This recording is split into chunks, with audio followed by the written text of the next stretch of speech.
Welcome back to Debut Writers. In today's episode, we're exploring strategies and techniques designed to keep you motivated, productive, and focused on reaching that crucial milestone, the completion of your debut novel.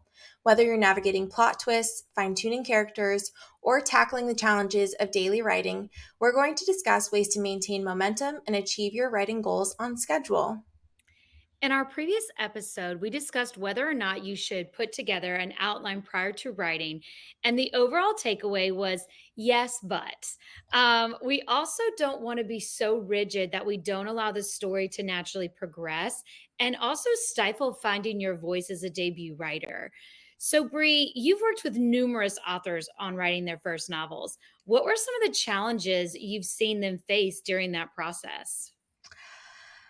Oh man, okay. One of the biggest ones, and I'll mention this one that immediately comes to mind because it was recently, is going back and making edits before you really have the book done. Classic Um, rookie mistake. oh man. And here's the thing. I get it. Oh man, do I get that urge to just want to go back and fix something? But especially if you have someone else involved, I would say please avoid it at all costs. Like, do not go back and edit until you have that manuscript done. Okay. We can always go back and fix. That's totally fine. It's expected. It's not a big deal, but you don't need to do it until that book is done, especially if other people are involved in that coaching process. Because to say that it makes that part of my job hard is a bit of an understatement. Well, especially if you have a coach or you're working with somebody in the background that, let's say, an author, typically I do chapter submissions. So an author writes a chapter, they submit it, I review it, we get on a call and we kind of talk about, okay, what were the great things about this chapter? What are the things we want to make sure we carry over as we continue to write the book? What were some things that were like, let's not do this? Kind of circumventing making the mistake throughout the entire book that way, right? It's not like, oh, I'm editing every tiny little line in detail. It's I'm looking at kind of the big picture of this chapter and how it's going to flow with the rest of the book, right? And keeping us on task and track and like making sure we're writing correctly. Well, if I've reviewed that chapter and by the time we get on the call, you're like, hey, I rewrote the whole thing. I'm like, okay, so that was just a huge waste of my time reviewing the first one that now is completely different. I recently had to re-review an author's book for Indigo River, the publishing company I do editing for. He rewrote his entire book. Awesome. Thank you. So all the editing we had been doing is now completely pointless. And so you've just got to, especially if you're working with somebody, you got to be really careful with that.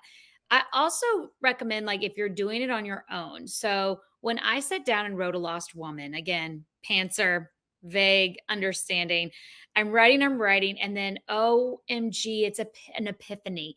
This is what's going to happen. That's a ripple in the water. I always say, like, when you really change a core thing about your book, you're dropping a rock in the lake, and those ripples go throughout the entire book. Don't go back and change it right then. Make a comment. I highlight it, I make a comment, and I'm like, you need to go back. And now Catherine has 5 children and she is no longer single. She's now married because that plays into the story better. Noting to myself as I go through that first edit, I look at those comments first and say, okay, these were the changes I made along the way. So as I'm reading this first draft, I need to be making those changes applicable to the entire novel now. Right. But don't do it right then. Make the note and Yes. then keep going to come back to it. We want to get to Mhm. the end of the You manuscript. will never finish. You Please. will never you will finish. you'll never finish. It's not going to be perfect this first time around. Just accept that and then keep going. Keep chugging along. And your examples and then what I was saying too, it really takes me back to this, having the foundation of what is the purpose of your book? Mhm. What is the goal? Because I think that that's often where we get lost, or what I've seen with authors is that they're writing something or they write something and they don't really know what they wanted it to be. And so then when we're in the Speaking coaching and so then when we're in either coaching or we're editing, anything like that, they really can't figure it out. So they just keep changing, and all of a sudden it just doesn't make sense. Um, and you've that's wasted so much time. And it's already a lengthy process, as we've talked about. So, if you really want to see things moving along, just like Anne was saying, as you're writing, if you have that epiphany, if you have that light bulb moment where you want to change something big, make the note, but keep going. Keep Yeah. working through the rest of the story. I saw an author posting her journey the other day, and it was incredible. It actually reminded me of J.K. Rowling's and kind of like how she did her process.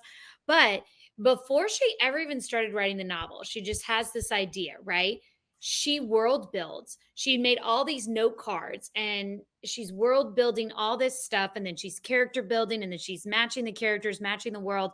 And there's this whole dining table of postcards of post-it notes that she's moving and sticking. And she's like, okay, I basically just planned out 8 novels for this character and this world and this like uber like high fantasy series she's writing.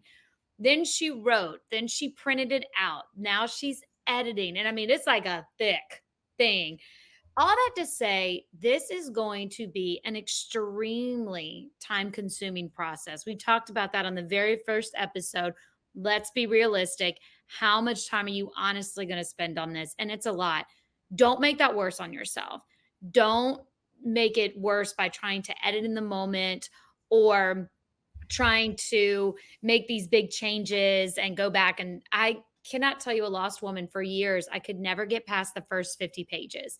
That's where my book died. And that's another big book killer I see too is I get so into it. I'm so excited about it. I'm writing, writing, writing. And then 50 pages wasn't really that boring middle that a lot of people get to, but for me it was. That was the middle of that was the lag of the book where I didn't really know where it was going because again, I didn't outline it.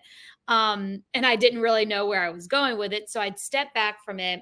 I'd do something else, maybe a week or two would go by, a month would go by, and then I'd get the urge to write again. I'd go back and I'd be like, nope, trash that. I'm starting all over. And it was like, oh my god, it was years of this, guys, Classic. years of, like, back Oh, going back and back guilty. to it. Yeah. Guilty, guilty, guilty. Yeah, I think we all are.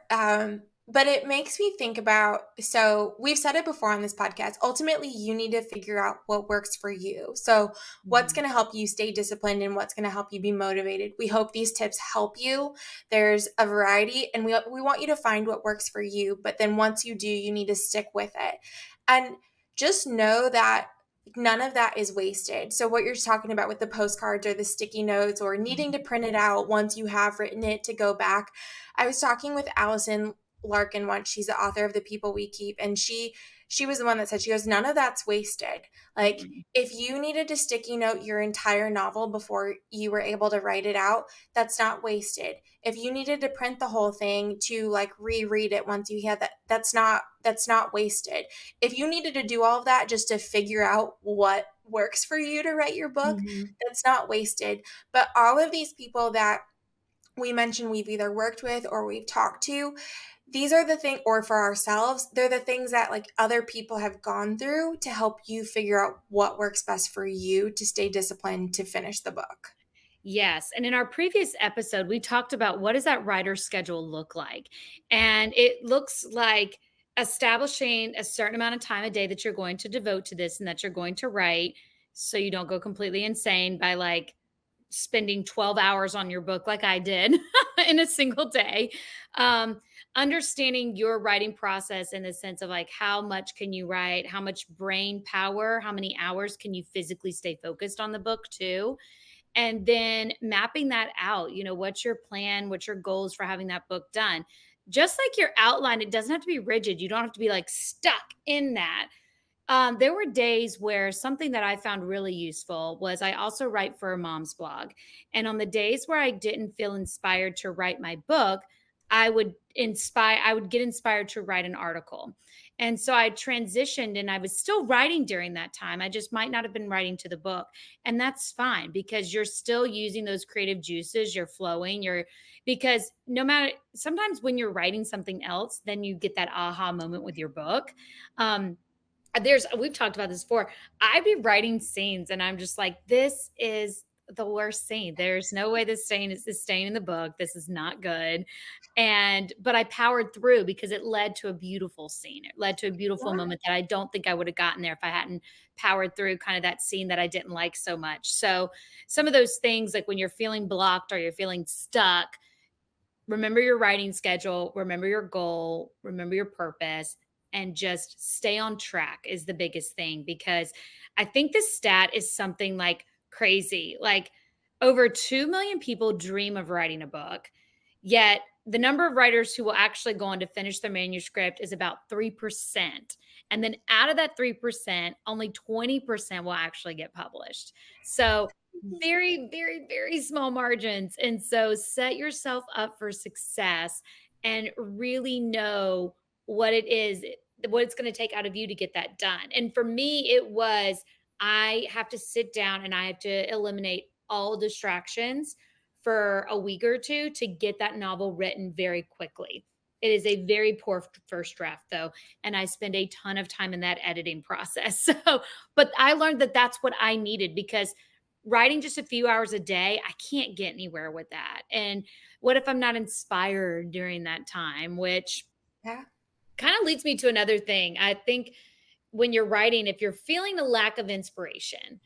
So when I was writing my YA novel about werewolves, don't judge. Um, no I judgment. I love I'm all for it. I really like when I was finding blockage and I was finding like lack of inspiration, what I would do is I try to immerse myself in the genre I'm writing. So the book I was reading on the side, which I think it's always really helpful when you're writing a book to have a book you're also reading, but make them commonalities, like make it the same genre or something so it can really help get you inspired. What I was watching, so then I'd be like, "Oh my gosh, I don't, I'm gonna get distracted by this Netflix series about vampires." Well, as I'm watching that, I'm getting so inspired to write. So now I'm turning around and writing instead of watching, true crime. And then I'm just like, now I want to write that crime novel. And Right. now I'm Now I wanna really switch off task. now I wanna switch genres and and now my I've book has really my gone down identity a different crisis. road. I'm the same way that I like to be really immersed, both reading and watching with whatever I am writing. I know people that are the opposite. So, if that's you, that's okay too. But I'm the same way that it just really, if I'm suffering from some sort of like writer's block, it helps me to really be in a similar space. And I like to ultimately analyze like how the book was written, what did they do, same thing, or the writing for the TV show, anything like that. I really like to analyze that and it helps inspire me. So if that works for you too, one of my favorite things, and I know not and this is something that took a long time to come out of my shell and do, um, is I really like to talk it out with my husband. So, You have a if good you husband. I know, he's great. He listens to me talk about fantasy books and it's yeah, he's fantastic. But, it took a really long time and I'm not super comfortable brainstorming with a lot of other people, but he is one person that I can and we will if we go for a walk and I'm either like facing a challenge or don't know what I want to do about something or just want to talk about it overall, his brainstorming with me, but he'll question me too. So finding someone that can ask you the Mm. questions that actually get your brain going and really thinking through is so incredibly helpful. And I know that's hard. You don't need to shout it from the mountaintops, but if you can find one person to who's willing to listen to you and help you brainstorm and questions you on certain things, it is immensely helpful. I also think it's helpful to have a fan, have somebody that's like, I'm excited for this book. And you've like told them what it's about. Like, I've got this friend, Kirsten, and she's always like, every time I talk to her, she's like, so how's the book coming? Tell me about this. I'm so excited about this part about the book. And so that can kind of get you inspired to be like, I am. I'm working on this. I'm finishing it. I'm focused on it. Like, I'm trying my hardest to get it done because it really is, it can feel like such a daunting task to get that book done. And we've led you to this place where we've given you all the tools to get started. And so now we've got to, like, we basically trained for the marathon, Yeah, and now you have to run the marathon. And we that's do. really hard. But it's helpful to have people on the sidelines cheering for Mhm. you. It really, really is. It's helpful to stay motivated. And don't forget all your training. I mean, all the things that you've been building up to this point, the outlining, establishing your vision, establishing your goals, like all of that stuff is put there to help you keep going, to help you keep moving. So when you are stuck or when you feel uninspired, you can return to these things and get that inspiration. Music is a huge inspiration for me. Like I will listen to the same song on repeat for hours while I'm writing, and it annoys the stew out of everybody I live with. They're like, "Do we have to listen to that song again?" And I'm like, "Yes. Yes, we Yep, do." we sure do. But seriously, make whether you need to listen to classical music because you don't want to listen to words, or I was talking with Ladarian Williams, who wrote a YA fantasy, and he has a whole Spotify playlist for his book, and I mean, the range is amazing. But he's like, there's a song for this scene, and then a song for that scene too. So if that is inspiring to you, I know for me, sometimes even if I'm just driving in the car and I'll hear a song and I'm like, "Oh my gosh, this is Totally this inspired. scene. Yep. This is Yep. this scene." And Mhm. then I immediately make a note for that and I will listen to it as I'm writing or thinking about it. So if music is inspiring for you, like reading is or watching something else is, definitely lean into that. Something else you can do too is a mood board on Pinterest. I saw an author doing this the other day. They were like, to be world building, like go Mhm. on there and make, a Pinterest board and just start putting pictures in there. That can be hugely inspiring too. I think that would be really helpful too, because with my books, both of them are set in locations I'm very well acquainted with. So, like, A Lost Woman is at Lake Martin, which is where I vacation with my family and my in laws live. I know that town like the back of my hand. I've been going there for like 20 years.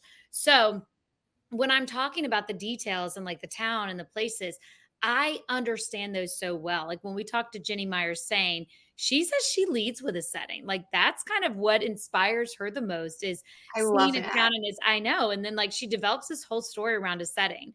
And so her books, you can feel that in her books. You feel her setting, you feel immersed in it because that's really a lot of the focus of her writing. So that can be a good thing too, place, location, all of these really are tools to circumvent writer's block and fatigue because that's really what's going to take you down during that writing process. So, like, change your environment, take a break and read in your genre, out of your genre. I recommend in some people they need a break from that space. Um, Exercise and movement. I actually the one of the editors I work with, she's like, I write in one location and I edit in another location because it shifts my brain thinking. Like if I'm sitting here, my brain knows we're writing. If I'm sitting over there, my brain knows we're editing. So that can be helpful too. I'm similar in that way too. And I would say no matter what you're doing, eliminate distractions. Mhm. I will say I am someone who can write in a coffee shop, and I don't do it all the time, but every now and then I feel like I just need a change of scenery, and I'm like, oh, I can go do that. I know not everyone can do that, but I can just get in the zone in a coffee shop with a great cup of coffee. And if there's just quiet music playing and it's not super loud, I can get in the zone. If that's not you, that's fine. But you do need to eliminate distractions. For me, I'm more distracted by like my phone and emails going off, less distracted by the environment because I find the environment more inspiring than anything else.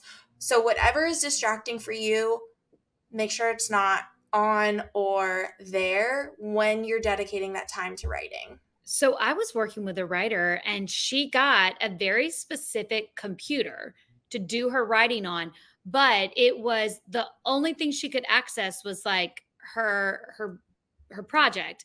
There was no, she couldn't get online, she couldn't get emails, she couldn't get text messages because everything's connected now. So it's like when one thing goes off, they're all dinging and going off around you, right?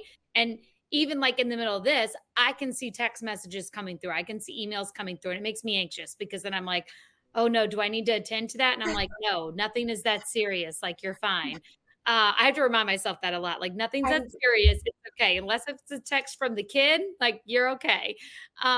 But she has this place, and it's like a completely, because you got to type it. I mean, you get who's handwriting their novels. So it's like you can't sit there and handwrite. You've got to type, but the typing comes distractions. And so she's found this computer, and I'll have to figure out what it is. And I'll put it in our newsletter to let authors know, hey, if this is something you're interested in, you're trying to find a platform to have zero distractions. She says it's working wonders for her. that's amazing. Yeah, that would be a great resource for the people that can't shut other stuff down. But that's what I do. Mhm. I close everything else out. I put my phone on do not disturb. I'm not it's not a leash. I don't need to be chained to any Mhm. of those things, but try to eliminate those distractions. Don't put Netflix on while you're writing if it's going to be a distraction for you.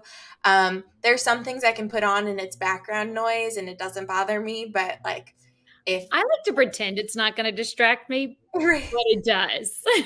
Like, I'm just going to play a little Love Island while I'm sitting here writing. And then all of a sudden, all I'm doing is watching Love Island. And I'm like, okay, we got to turn this off. Or if it is something I'm truly not interested in writing, it'll start scratching at my brain enough to I'll be like, oh my God, and I'll turn it off because I won't be able to focus. So I have learned that as much as I try to tell myself that I need that background noise, it needs to be music. It does not need to be the TV. And so I have to be really strategic about that because I will get trapped watching a absolutely show I have no business watching. um, we all do it. We all do it. We're just here to give you that friendly reminder.